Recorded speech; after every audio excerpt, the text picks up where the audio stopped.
What's up, everyone? Today we're going to be getting the 1UZ into the Supra. We have a few little things we have to take care of beforehand, but before we get into it, today's comments brought to you by Gary, who is wondering what differences there were between the 4.7 liter from Toyota and this guy right here.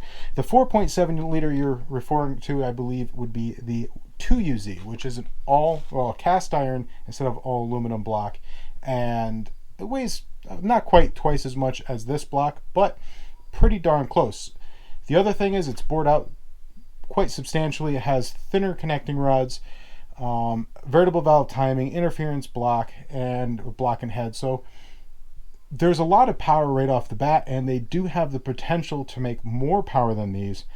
But unfortunately, out of the box, they are a little bit on the weaker side. Same with the 3UZ. Especially the 3UZ. It's a very bored over 1UZ, thin connecting rods. It does make up more horsepower right out of the vehicle itself than the 1UZ because of the variable valve timing and a little bit more aggressive compression ratio from 10 to 1 to 10.5 to 1. So you do get a little bit higher compression, but interference engine, thinner connecting rods, and all the wonderfulness that comes with the electronics and the variable valve timing. Not a big fan of it myself. It's why I prefer the 1UZ over the 2 and the 3. These you can get in variable valve timing as well. Again, once you go over to those guys, a bump up in the compression, and again, a drop in the overall the size of the connecting rods and everything like that. So there's a few things we need to take care of. One is we have to attach our pilot bearing and our flywheel. These are our ARP bolts. You're going to take the lubricant that comes with the ARP. You're going to put it around the head. The threads itself is going to get Loctite 242, and that right there is what you need to do. That's what it's calling for, and a 70 foot-pound torque specification. Pretty straightforward to install. Nothing too big. Once it's in there, we have a few things we need to kind of work around and make sure it's clearancing. I'm going to try to angle it in and see if when it lays flat it avoids the brake booster, because if I don't have to pull it, I'd rather not.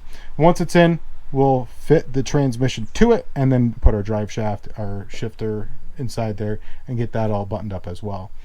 But other than that, it's a pretty straightforward thing to do. We'll go ahead and start with the pilot bearing.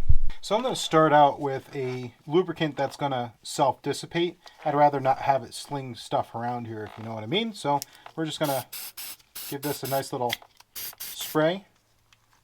Make sure she's laying in flat.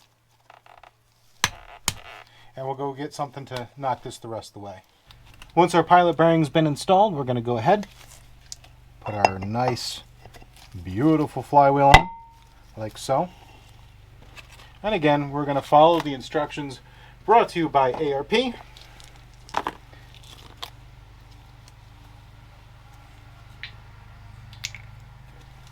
First thing we're going to go ahead and do is we're going to put a little bit of this lubricant along the head of the bolt, like so. And then we're going to take our Loctite here, and something I recently found out, I've always put my Loctite on like this, but what ends up happening is it will clean its own threads. According to Loctite itself, what you need to do, find the hole that it goes in, you squirt a little bit in there, put a little bit on the tip there. Well, there's a little bit more than I was expecting. And when you put it in here, what will end up happening is the pressure that builds up behind the head of the bolt will actually force the Loctite out through the threads. So if you want to put this in the way that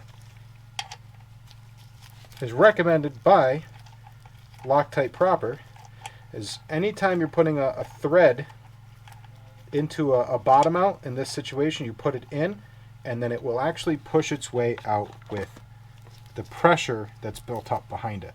Again, put a little bit of this stuff on. I like wearing gloves for this because it's kind of like no locks or anti-seize. It will get everywhere.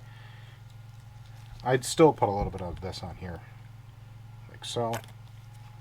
Down inside. Slide it in. This isn't my opinion. This is something I recently learned directly from Loctite itself. That's how you're supposed to install them. So I'm going to go ahead and get the rest of these in, and we'll be back when we torque it down. So I've already went through and I've torqued these down to 40 foot-pounds using the star method. This is the one I started with. I marked that. The next thing you want to remember is our 70 foot-pounds that we're going to be putting on this is a lubricated torque specification. That means its specification includes the 242 thread locking lubricant as well as the ARP head bolt lubricant that goes on the head. Now, if your torque specifications are for a non-lubricated torque specification, you put lubricant on it, what will end up happening is you will over torque your bolts. So if it says it does not call for lubrication, don't put it on there. But if it calls for it, that the torque specification is very important to know what it's calling for. This case, of course, this is a lubricated application, and we just make sure she doesn't want to go anywhere. We're going to torque this down to 70 foot-pounds.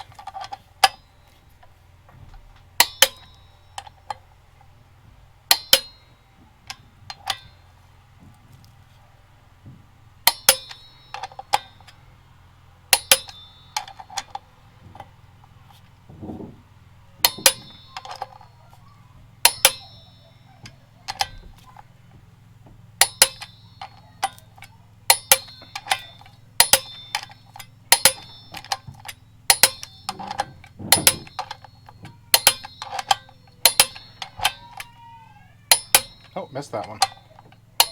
All right, double check all of them. We'll do it one more time.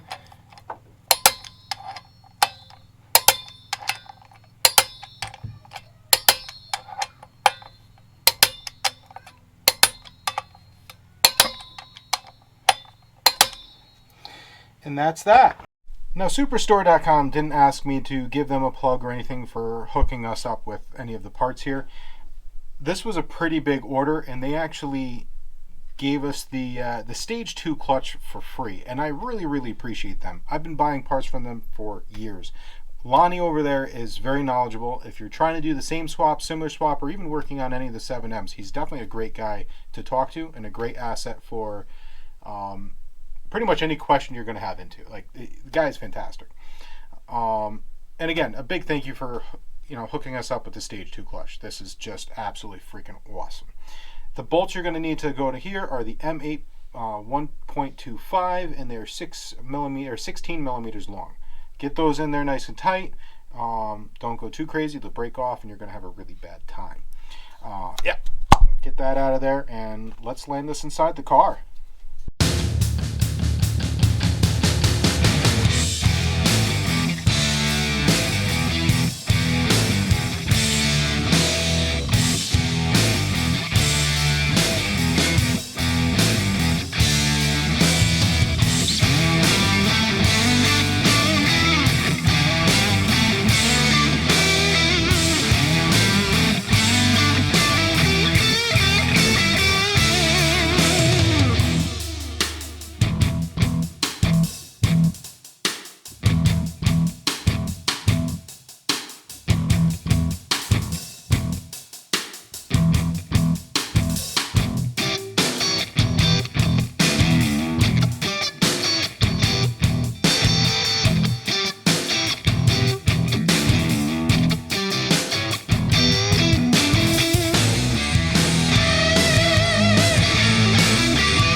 Well, guys, it's been a few days. It's actually been about 4 days since I was last filming because, well, I haven't had time to work on the car.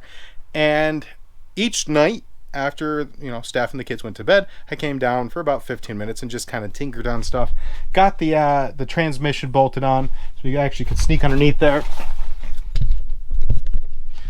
So we have the transmission bolted on, and as you can see, we follow the all aluminum drive shaft to our non-turbo 430-1 differential with limited slip.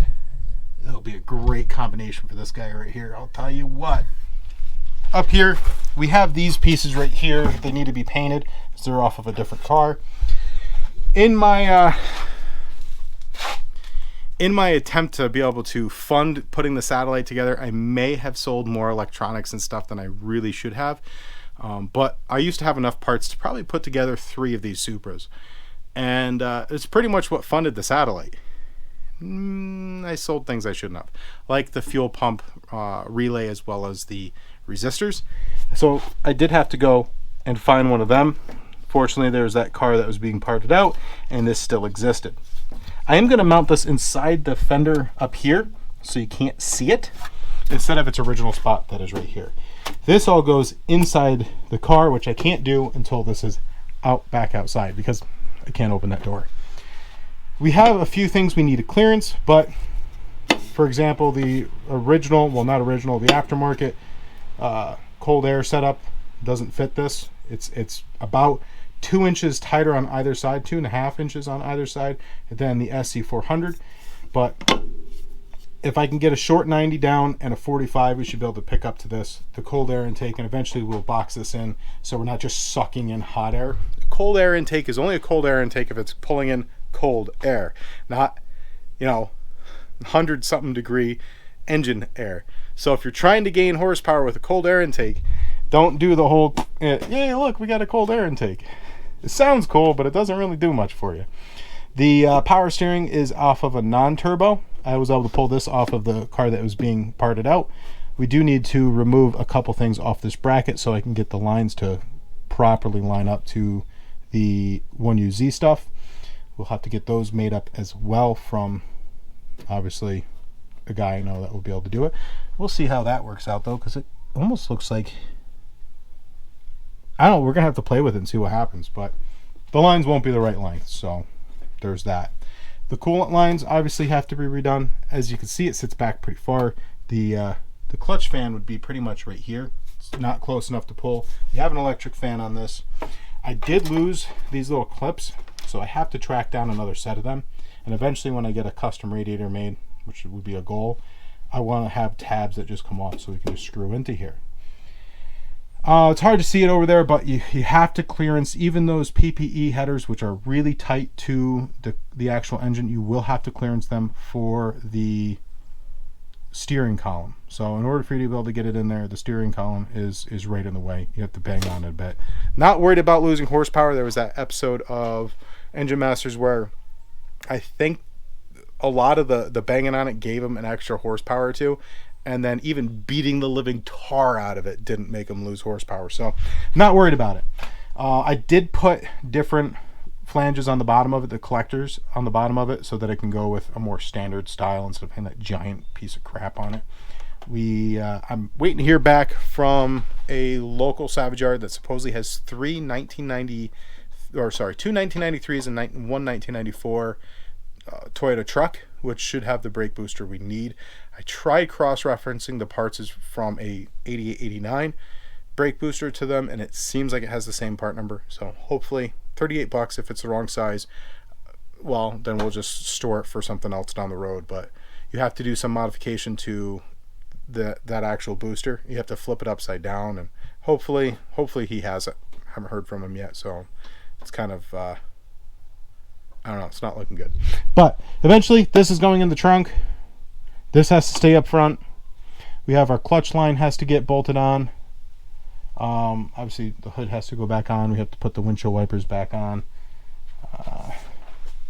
This is back together. Well, it still needs to be screwed together, but I was able to get one of these because the other one was broken.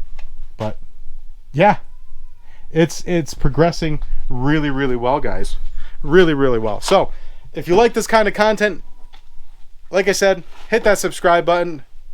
If you want your comment featured in the next video, make sure you answer a couple questions. This specific video's question is, what is faster, the satellite as it sits or the Supra when this is put together? What do you think?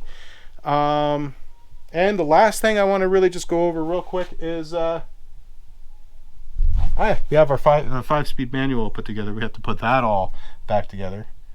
A lot of you guys expressed putting the original radio back in, so we will go ahead and do that. And oh yeah, and we need a set of tires, yeah. So that's going to be a fun thing to scramble to get some green stuff together for that. But I already picked out what tires I want. If I could get a full set of tires and wheels, that'd be really, really cool. But, you know, like you guys, I'm on a budget. So 5 years I've wanted to do this swap. I'm really excited, guys. 5 years. And the first time I got an engine for it 5 years ago, I bought the whole car as a donor. It turns out, you know, he said, oh yeah, it's a runner. And I bought it sight unseen and I got it, and it was not a runner. So also he said it had 120,000 miles on it. It had 230,000 or 240,000 miles. I don't know. Either way, it had over double what he said. And yeah. But this time we knew this was a running engine. We know a lot of things about it. I highly recommend getting a donor car, because you will nickel and dime yourself to death otherwise. I haven't tried it yet, so we'll see. But this so far looks like it'll work. This is the accelerator cable off of the SC400. The existing one is just not even close to fitting. But get yourself a donor car. Don't try to do this on your own with just nickel. You'll drown. Trust me, you'll drown. One thing you will have to do though is if you have a turbo Supra, you need to get the non-turbo one or relocate the one out of the SC400 for the power steering fluid. That is a big thing. So, all right. I don't know about you guys, but I'm really excited. And after we do the break-in period on the clutch, because the clutch was expensive. Well, a new clutch would be expensive. Again, ToyotaStore.com hooked us up with the Stage 2 clutch, but I don't want to buy another one. So we'll do the break-in period on it. And I also don't want to pull the engine back out. So there's that. Anyways, that's all I have for you guys today. Remember, hit that subscribe button. It helps the channel out immensely. I appreciate every single one of you guys. Hit the thumbs up on your way out and subscribe. Like I said, share it to the world, and keep your shiny side up, and God bless, guys. Get out, do 15 minutes right now. Work on your project.